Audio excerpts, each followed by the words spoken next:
Hello Ram Ram dear students, welcome to आर्जेंट official. मैं सौरभ गिराटी। हिस्ट्री का फोर्थ सेमेस्टर क्लास देख रहे थे अपन, जिसमें यूनिट 1 को स्टार्ट कर दिया था मैंने। आज इस वीडियो में यूनिट 1 का 6 टॉपिक देखेंगे, भारत में क्रांतिकारी आंदोलन। भारतीय स्वतंत्रता संग्राम में क्रांतिकारी आंदोलन का एक ऐसा अध्याय है जो हमें उन वीर सपूतों की याद दिलाता है जिन्होंने आज़ादी के लिए अपने प्राणों की आहुति दी। यह सिर्फ अहिंसक सत्याग्रह का दौर नहीं था, बल्कि कुछ ऐसे भी थे जो मानते थे कि अंग्रेजों को भारत से निकालने के लिए सीधी कार्रवाई, बम और गोली का सहारा लेना जरूरी है। भारत में क्रांतिकारी आंदोलन।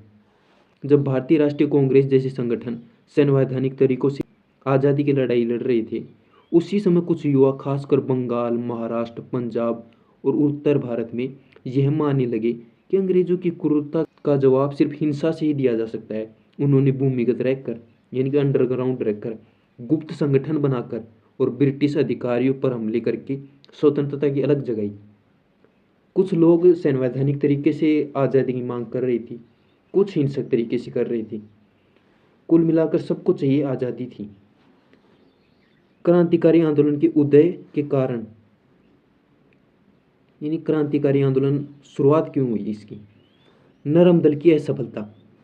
कांग्रेस के नरम दल की याचिका, प्रार्थना और विरोध की नीति कोई खास परिणाम न मिलने से युवा वर्ग में निराशा और असंतोष बढ़ रहा था। उन्हें लगा कि ये तरीके अंग्रेजों को बाहर छोड़ने पर मजबूर नहीं कर पाएंगे। गरम दल का प्रभाव। बाल गंगाधर तिलक, लाला लाजपत राय और विपिन चंद्र पाल जैसे गरम दल के नेताओं ने स्वशासन और आक्रामक राष्ट्रवाद का विचार फैलाया, जिसने युवाओं को प्रेरित किया। बंगाल विभाजन। लॉर्ड कर्जन द्वारा बंगाल का विभाजन भारतीयों के लिए एक बड़ा अपमान था। इसके विरोध से शुरू स्वदेशी आंदोलन के दौरान ब्रिटिश दमन ने कई युवाओं को हिंसा का रास्ता अपनाने पर मजबूर कर दिया। अंतर्राष्ट्रीय प्रभाव। आयरलैंड, रूस और तुर्की जैसे देश में चल रहे क्रांतिकारी आंदोलन ने भारतीय युवाओं को प्रेरणा दी। ब्रिटिश दमन। अंग्रेजों द्वारा राष्ट्रवादी नेताओं की गिरफ्तारी, असहमतियों को दबाना, प्रेस की स्वतंत्रता पर रोक लगाना, इन सभी से गुस्से को और बढ़ा दिया गया। आर्थिक शोषण। अंग्रेजों द्वारा भारत का लगातार आर्थिक शोषण, गरीबी ने भी असंतोष बढ़ाया।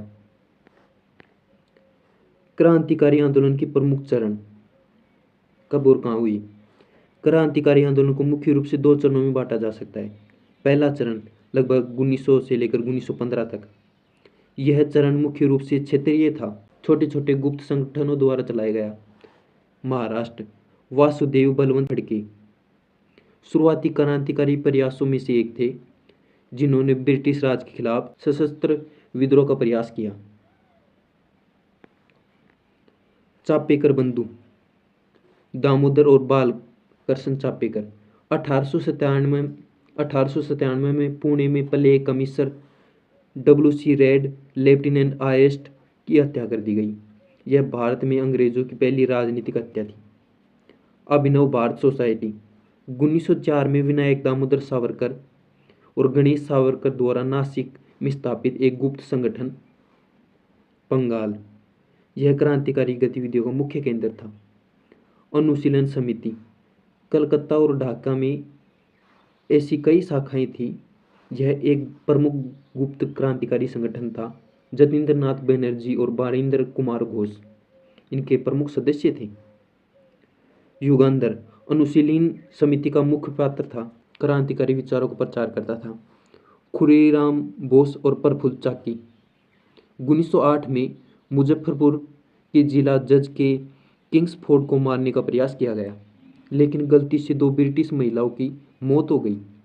प्रफुल्ल चाकी ने खुद गोली मार ली, जबकि खुदीराम बोस को फांसी दे दी गई।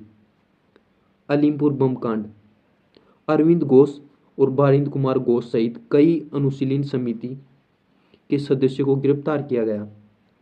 जतीन मुखर्जी प्रथम विश्व युद्ध के दौरान अंग्रेजों के खिलाफ जर्मन मदद से विद्रोह योजना बनाई, लेकिन 1915 में बालसोर मुठभेड़ में शहीद हो गई। पंजाब, लाला हरदयाल गद्दर पार्टी के संस्थापक सदस्यों में एक थे।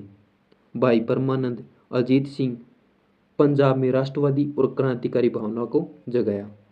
अब है दूसरा चरण 1900 से 1915, 1920 से 1930, सेकंड चरण।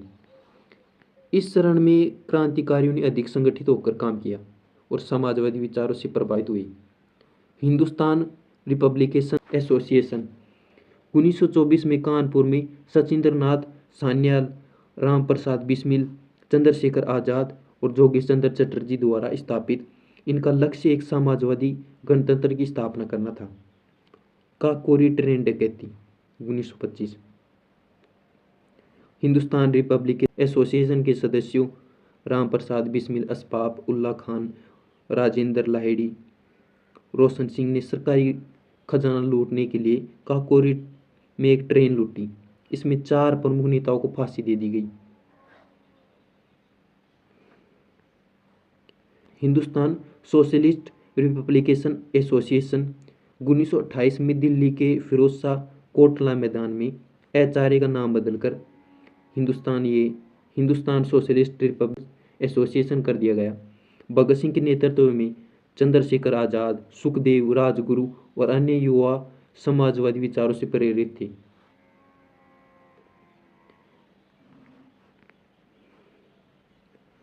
सॉन्डर्स की हत्या। लाला लाजपत राय की मौत का बदला लेने के लिए भगत सिंह, सुखदेव, राजगुरु ने ब्रिटिश पुलिस अधिकारी सॉन्डर्स की हत्या कर दी। केंद्रीय विधानसभा में बम फेंकना। भगत सिंह, बटुकेश्वर दत्त ने जनता का ध्यान आकर्षित करने के लिए ब्रिटिश सरकार के बहरे कानों तक अपनी बात पहुंचाने के लिए दिल्ली की केंद्रीय विधानसभा में बम फेंके। उनका उद्देश्य किसी को चोट पहुंचाना नहीं था, बल्कि विरोध दर्ज करवाना था। लाहौर षड्यंत्र केस। भगत सिंह, सुखदेव और राजगुरु को सॉन्डर्स की हत्या और अन्य क्रांतिकारी गतिविधियों के लिए दोषी ठहराया गया। 23 मार्च 1931 को उन्हें फांसी दे दी गई। बंगाल की आगे की गतिविधियां। सूर्य सेन चटगांव शस्त्रागार छापा का नेतृत्व किया, जिसमें उनके अनेक साथियों ने ब्रिटिश शस्त्रागार पर धावा बोल दिया। यह एक बड़ा और साहसी ऑपरेशन था। प्रीतिलता वाडेकर, कल्पना दत्त सूर्य सेन के साथ सक्रिय रूप से जुड़ी महिला क्रांतिकारी थी। क्रांतिकारी आंदोलन का महत्व। जनता में देशभक्ति और बलिदान की भावना। इन क्रांतिकारियों ने अपने अदम्य साहस और बलिदान से लाखों भारतीयों को प्रेरित किया। वे बलिदान के प्रतीक बन गए। ब्रिटिश सरकार पर दबाव। इन गतिविधियों ने ब्रिटिश सरकार को यह एहसास कराया कि भारत में असंतोष बहुत गहरा है। केवल अहिंसक आंदोलन ही नहीं है, बल्कि सशस्त्र विद्रोह का खतरा भी मौजूद है। राष्ट्रवाद को मजबूत किया। उनके बलिदान ने भारतीय राष्ट्रवाद की भावना को मजबूत किया। युवाओं को आकर्षित करना। उन्होंने युवाओं को बड़ी संख्या में स्वतंत्रता आंदोलन की ओर आकर्षित किया। कांग्रेस पर प्रभाव।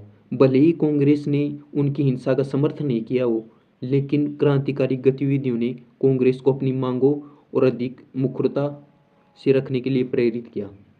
क्रांतिकारी आंदोलन का निष्कर्ष। भारत में क्रांतिकारी आंदोलन उन वीरों की कहानी है जिन्होंने अपनी जान की परवाह न करते हुए आज़ादी के लिए संघर्ष किया। भले ही उनके तरीके अहिंसक आंदोलन से भिन्न थे, लेकिन उनका लक्ष्य एक ही था, भारत को अंग्रेजों की गुलामी से मुक्त करवाना। उन्होंने अपने बलिदान से भारतीय स्वतंत्रता संग्राम में एक अविस्मरणीय अध्याय जोड़ा, आने वाली पीढ़ियों के लिए प्रेरणा स्रोत बनी। ऐसे करके यूनिट 1 कंप्लीट हो गई अपनी। अगर चैनल पे नहीं हो, चैनल को सब्सक्राइब करना, वीडियो को लाइक करना। Take care, bye bye.